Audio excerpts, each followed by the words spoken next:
warahmatullahi wabarakatuh. Apa kabar? Kembali berjumpa dengan saya, Hersy Bunu Arif dari Forum News Network.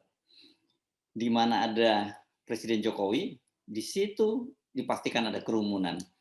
Sebagai seorang presiden, sangat wajar bila kunjungan Jokowi ke sejumlah daerah, apalagi ke daerah-daerah yang non jauh di sana, sangat jarang dikunjungi. Jangankan seorang presiden, pejabat tinggi saja jarang, atau kepala daerah setempat juga jarang, dan kemudian presiden datang berkunjung. Dipastikan akan muncul kerumunan. Namanya juga presiden, ya pasti dia selalu dielulukan oleh masyarakatnya, oleh warganya. Yang jadi masalah kan Presiden Jokowi itu tetap melakukan kunjungan, bahkan bukan hanya kunjungan ya, melakukan interaksi dengan warga di tengah penularan COVID yang sedang tinggi-tingginya seperti saat ini. Saat orang menyebutnya yakni gelombang ketiga dari COVID-19, yakni kita sebut sebagai virus Omicron.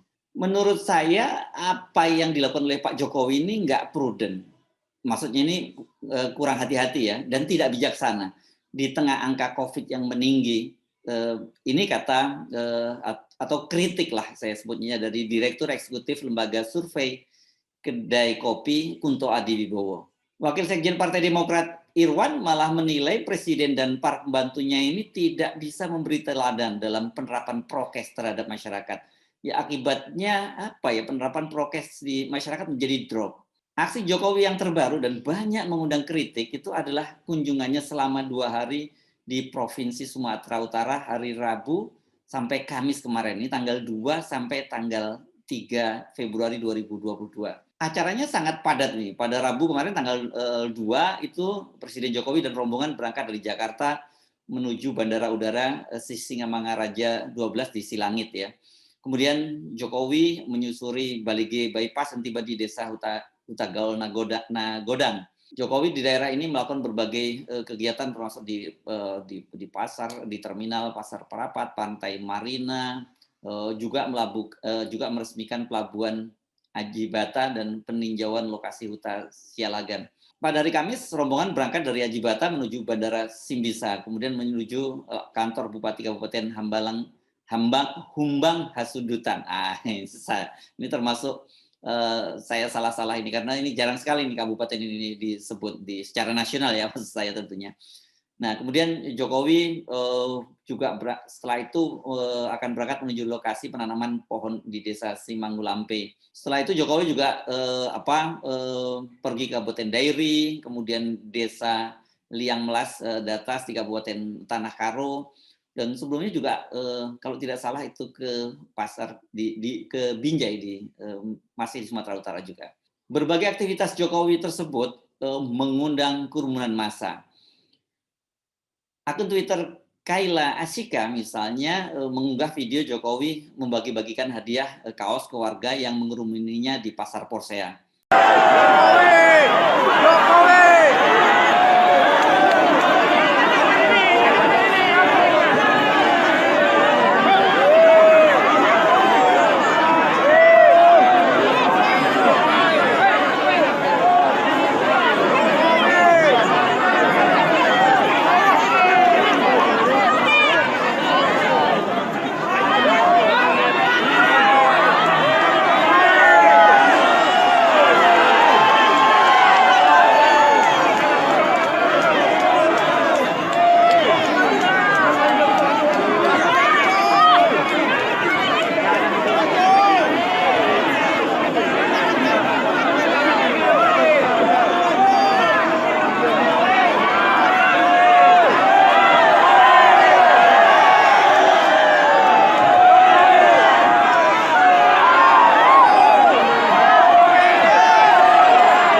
Sehari kemudian akun yang sama, akun Kaila Ashika ini membagikan video ketika Presiden Jokowi bagi-bagi kaos di Pasar Sidikalang, Kabupaten Dairi.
Hampir semua kegiatan Jokowi selama di Sumatera Utara ini dipenuhi lautan manusia yang mengeluh-elukannya. Kalau dua video tadi itu saya ambil dari Twitter. Ini Twitter ini sangat aktif rupanya memonitor kegiatan Presiden Jokowi dan juga dimuat video-videonya juga dimuat oleh sejumlah media massa nasional. Nah, berikut ini saya akan tampilkan video-video resmi yang ditayangkan di akun channel Sekretariat Presiden.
Benar-benar heboh ya. Tapi itu tadi masalahnya. Bagi kita, terutama yang tinggal di kawasan Jabodetabek, video-video tadi sungguh miris, sungguh mengerikan. Omikron saat ini tengah mengganas. Penularannya itu sudah berubah menjadi transmisi lokal dan kebanyakan klaster keluarga. Kita tahu ya selama ini Omikron itu datangnya adalah penularannya dari mereka-mereka yang baru saja bepergian dari luar negeri. Tetapi sekarang tidak lagi begitu polanya. Bukan hanya mereka yang pulang dari luar negeri, tapi sudah transmisi lokal. Padahal di Jabodetabek ini, ya, apalagi Jakarta, itu tingkat vaksinasinya sudah sangat tinggi. Banyak diantaranya yang sudah vaksin lengkap sampai 2 kali, bahkan sudah dalam pekan-pekan ini sudah banyak yang mendapatkan booster. Tetapi tetap saja kena Omikron. Jadi bisa kita bayangkan ya, bagaimana dengan daerah-daerah lain. Kita tahu pasti angka vaksinasinya tidak setinggi Jakarta. Mungkin ya, dalam beberapa hari ke depan kita akan mendengar klaster baru di Sumatera Utara, yakni klaster kunjungan presiden. Mudah-mudahan saja ini nggak terjadi. Sekali lagi saya berdoa mudah-mudahan ini tidak terjadi, karena saya bayangkan tadi kalau lihat lautan manusia yang begitu, luar biasa di berbagai daerah tadi, kalau sampai itu terjadi klaster baru itu bisa menjadi bencana. Bagaimana ya mungkin, hal semacam ini bisa terjadi ya? Staf presiden meminjam istilah anak Medan nggak bisa buang badan bahwa urusan protokol kesehatan, apalagi pengamanan kerumunan massa itu menjadi urusan pemerintah daerah. Atau, staf, presiden juga seperti saya baca di sejumlah media menyatakan bahwa sangat sulit mencegah kerumunan saat Presiden, Jokowi melakukan kunjungan. Ya pastilah semua orang tahu, bahwa setiap kali presiden, kunjungan ke daerah-daerah seperti tadi saya sebutkan pasti akan mengundang kerumunan, apalagi kan presiden punya kebiasaan bagi-bagi hadiah. Buat orang daerah, itu bertemu presiden, apalagi kemudian dapat kaos, bahkan ada juga yang dapatkan jaket, ini kan sungguh luar luar biasa. Jadi hampir dipastikan kalau presiden melakukan kunjungan, ya, presiden, akan menciptakan kerumunan baru. Mungkin yang bisa diatur misalnya, ya kunjungan-kunjungan tidak harus terlalu banyak berinteraksi dengan warga. Kalau mau meneruskan proyek kan itu bisa terbatas, bisa dilokalisir. Dan kalau kemudian agar pesannya sampai kepada publik kan itu cukuplah melalui media massa. Bahkan media sosial juga sekarang luar biasa. Tapi kalau interaksi pada warga bagi-bagi hadiah, ya pasti menimbulkan kerumunan. Kejadian semacam ini yang kita heran itu selalu berulang, bahkan sejak awal pandemi. Wajar kalau kemudian masyarakat juga menjadi abai. Karena apa? Lihat pemimpinnya juga abai. Mereka juga pasti selalu membanding-bandingkan ini kalau, soal, protokol kesehatan ini dengan kasusnya Habib Rizik Sihab ya. Habib Rizik Sihab dipidana karena membuat, kerumunan gitu, kerumunan di, Petamburan dan juga kerumunan di Megamendung. Jadi jangan salahkan publik ya kalau kemudian muncul mereka melihat ada yang nggak adil di negara ini. Soal protokol kesehatan ini hanya ditegakkan pada orang-orang yang dianggap, kritis dan oposisi dari pemerintah. Sementara presiden sendiri dan para pejabat lainnya juga, memberikan contoh yang berbeda. Seorang pemimpin itu memang, sangat berat ya jadi seorang pemimpin itu, karena dia memang harus menjadi tauladan. Kita ingat satu ujaran yang disebutkan begini, "Engarso Suntulodo," atau yang di depan itu harus menjadi, eee, contoh, baru kemudian yang di belakang itu, Tuturi Handayani. Yang di belakang ya kan mengikuti teladan dari para pemimpinnya.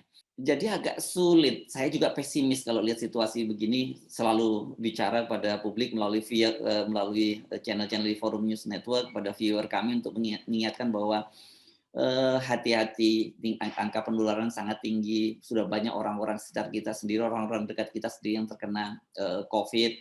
Kami secara personal, kemudian melakukan lockdown karena tahu bahwa situasinya memang sangat berbahaya, tapi kemudian presiden tetap melakukan belusukan dan berinteraksi dengan warga, membuat kerumunan ketika melakukan kunjungan-kunjungan ke daerah. Jadi, saya jadi teringat almarhum, penyanyi lagu-lagu Jawa ya, Didi Kempot. Ini menggambarkan situasi semacam ini bisa ambyar semuanya. Saya Arsy Munarif dari Forum News Network. Wassalamualaikum warahmatullahi wabarakatuh.